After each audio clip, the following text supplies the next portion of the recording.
I'm going to do a little reversal. I was going to save this for later in my NFL stuff, but I want to get to it first, and then we'll get to the other odds and ends out of the National Football League. There was a ranking that was put out via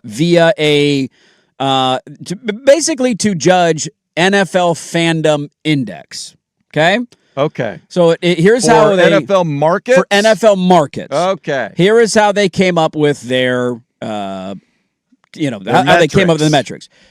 Apparel purchases, event attendance, streaming numbers, social media following, TV viewership in that market, radio listening in that market, betting intent, and overall interest level. Now, the last one, I'm like, how do you judge that? I don't know. Anyways, that feels like that. The overall interest level is directed from all of that. All the different ways you can consume a team, buying their stuff, watching their games, listening to social their media, games. yeah. Okay. So they put all this together into a big bucket and said, what are the most avid NFL markets that we have? By those metrics, number one is a very easy answer. The Packers? It is not. Green Bay is close. They are number 3 on this list. Okay, the Bills? It is the Buffalo Bills. Okay. The Buffalo Bills are far and away. So I don't know how they totally computed the score. Their score is 208. Okay. To put it into a context, you guessed Green Bay. They are third, 172. I would think that's the gap. Based on those metrics, I would think the Cleveland Browns would be high on that list. The Cleveland Browns do show up inside the top 10. They are number 10 on this list, despite their ineptitude over the years. Exactly. They are a top 10 NFL market based on investment of the fans. Fan base craves that product. Yes, they do. Desperately want it to be better and more relevant. But they can't quit that product. There were a few surprises in here. I'm assuming the Dallas Cowboys are up there just by the sheer volume of peoples. This is one of the interesting ones. Oh, they're not. According to these numbers, Dallas, and they combine some of them, like they combine areas. They did like Seattle/Tacoma.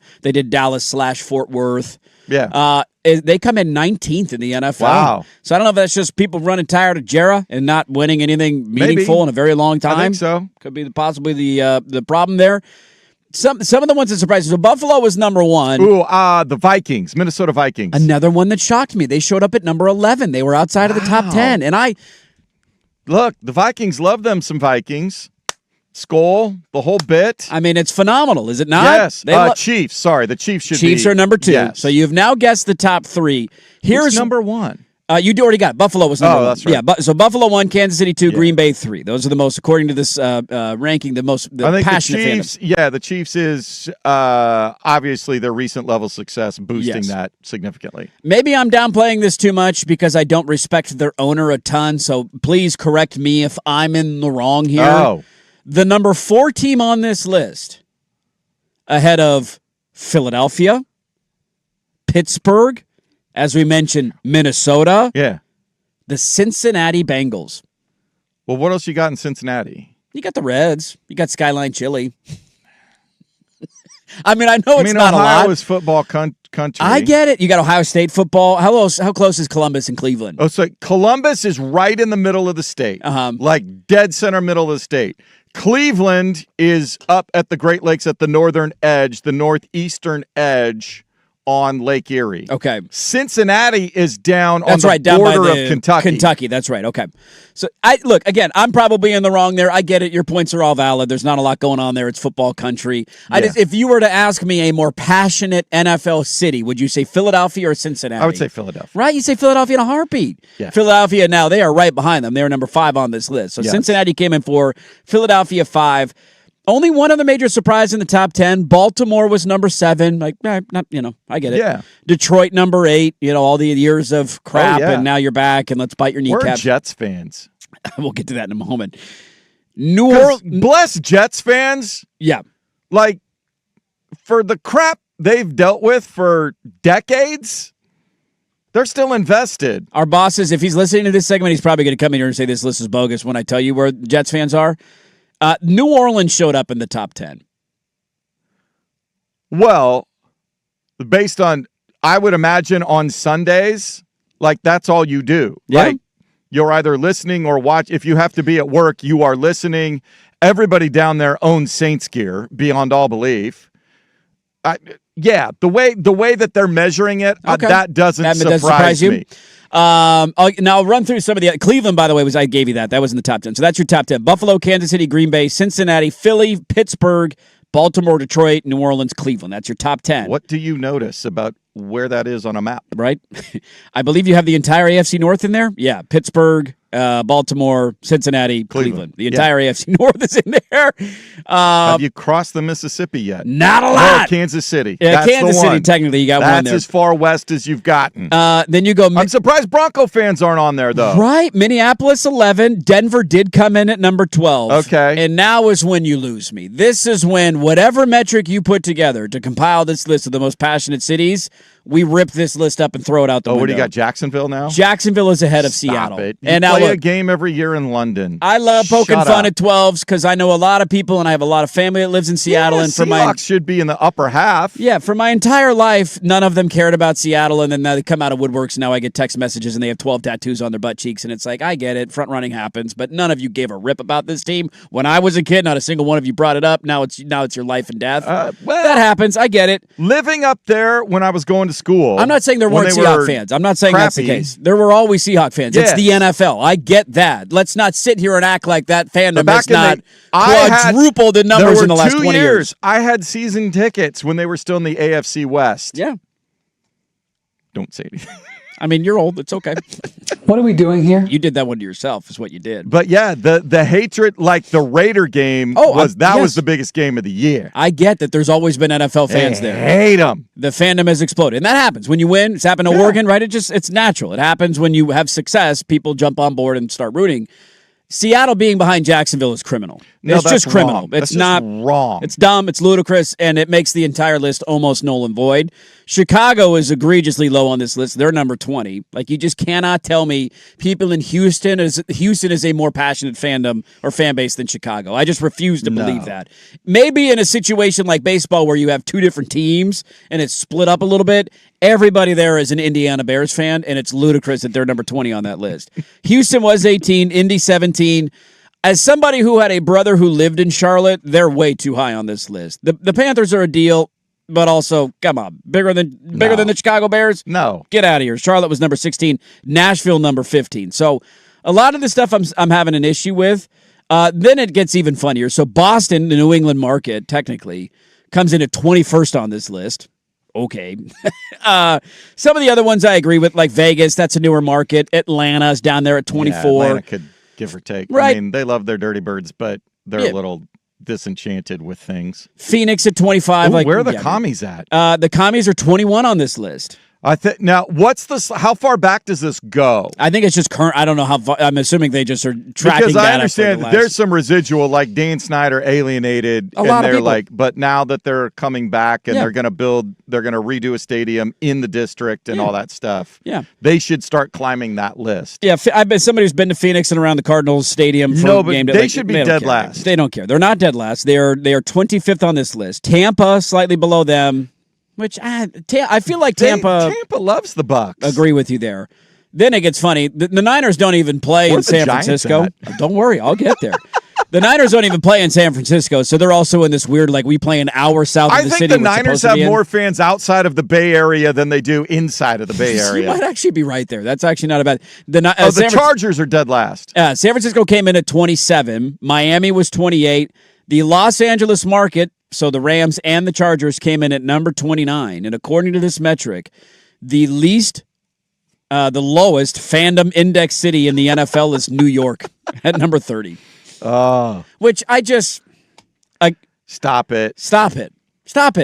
Yeah. The Jets are incompetent. I get it. The Giants have won a couple of Super Bowls. They have John Harbaugh as their head coach. Like, stop it. Is this just percentage because there's, 800 billion people in the New York market? And relatively speaking, the percentage is... Maybe it's a percentage thing. I don't know. I have based on that, they did not necessarily say it was just a percentage. I chuckled at that. Like, New York being a lower market than lower LA. Than Duval, stop it. Than Jacksonville in the top 13? You play at least one of your games, if not two per year. Get out of here. In a foreign country. Right. Some of the other ones I don't have any... Like, San Francisco being that far down, whatever. They don't even play in San Francisco anymore. The San Jose Niners should be that far down.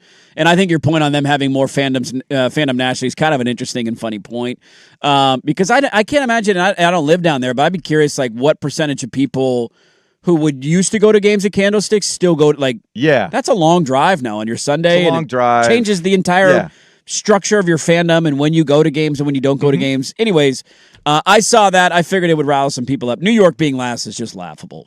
You can tell me they're not the top. That's fine. No, I would argue Jets fans are more passionate than Giants fans. There are more Giants fans than Jets fans.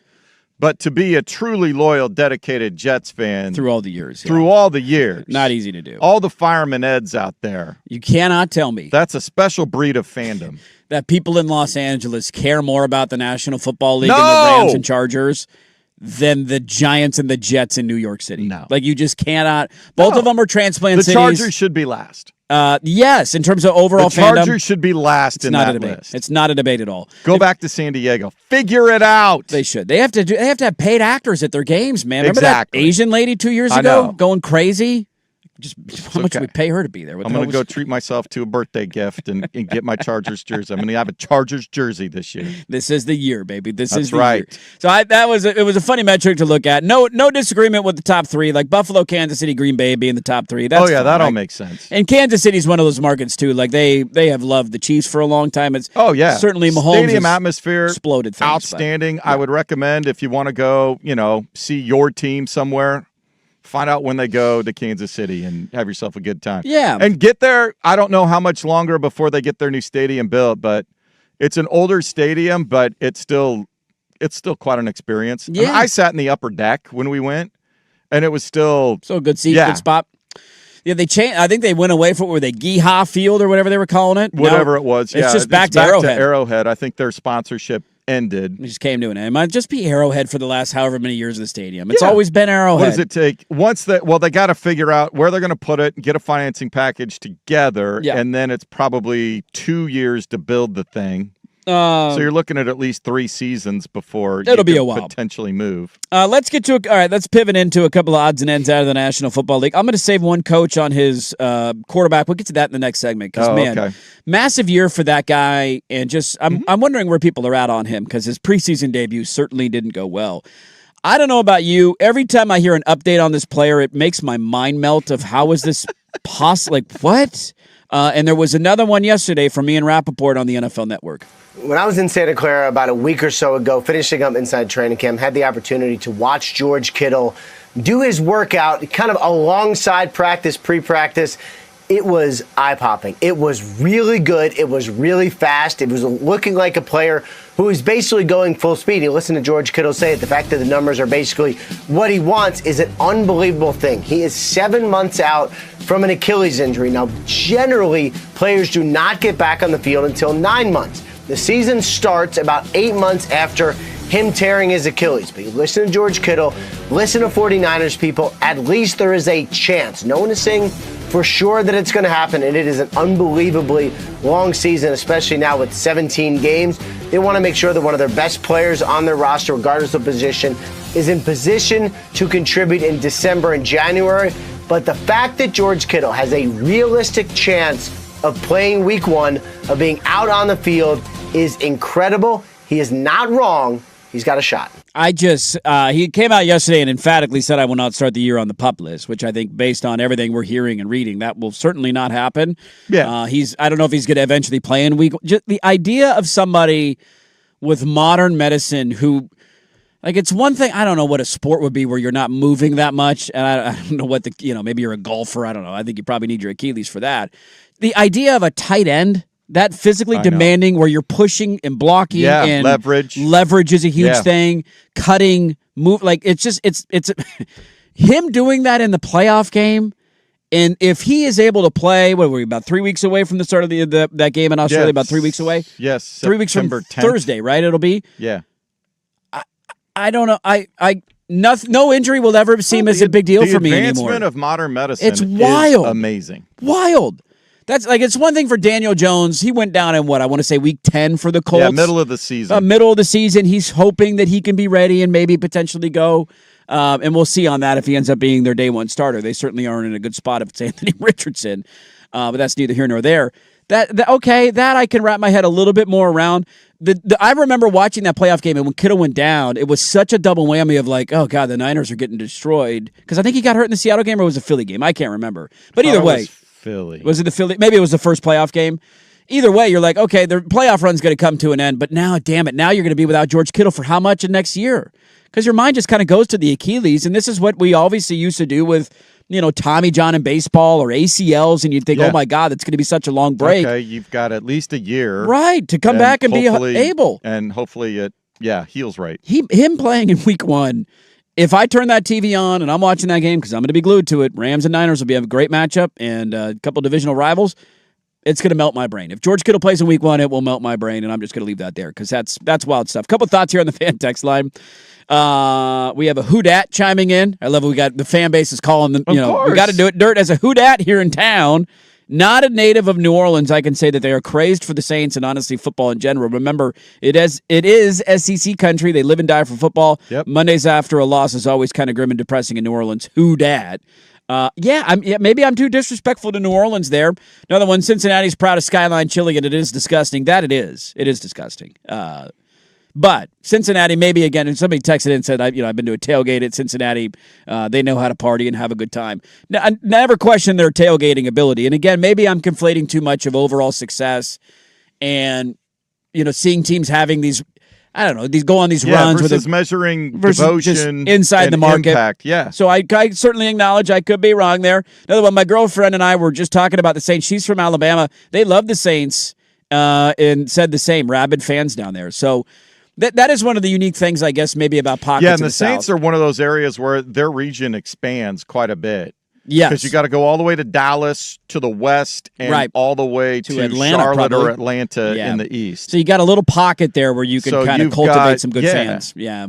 And obviously the impact after Katrina and what that meant for the city. Like I didn't mean to dismiss New Orleans as a football city. When you look at the rankings and it's like they're that was just some of those were surprising to me, but fun nonetheless of where certain markets came in. I think we can all agree, everybody in unison, Jacksonville, not a top 13 market. No. Get the hell out of here. What are your expectations for this quarterback? Because in the National Football League, the clock is already ticking. We'll hear from his head coach and talk a little bit about him. Is he more this player or that player? We'll talk about that a little more in the NFL next. 105.1 FM The Fan.